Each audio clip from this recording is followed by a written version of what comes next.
Hello guys, share ko lang sa inyo yung pagbabayad ng tax dito sa may Sibera.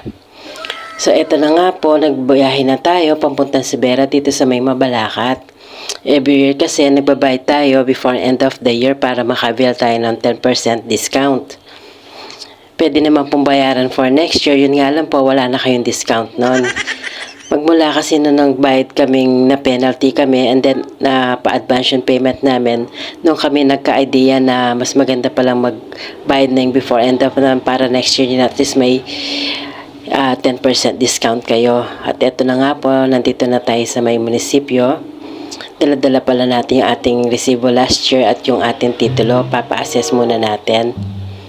Then after natin pina-assess, hintay lang natin yung number natin and then pag may number na tayo, i-forward naman nila sa kabilang window and hintayin matawag yung number natin.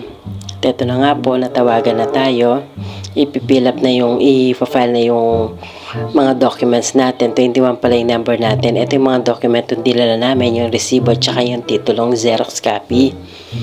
And after po nun, finally natawagan na kami at magbabayad na rin po kami. Natagdagan pala ng 1% yung bayarin sa tax ngayon. Kaya nga yung iba medyo akala nila same tax pa rin, yung pala nadagdagan. Yung iba kasi nagbabayad, akala niya 10,000 lang yung babayaran niya, umabot ng 11,000. At dito naman po sa pauwi na kami, napakarami pong taong nakapila dun sa mga may vendor. Nagbabayad din po sila mga non-tax. So yun lang po, share ko. Thanks for watching.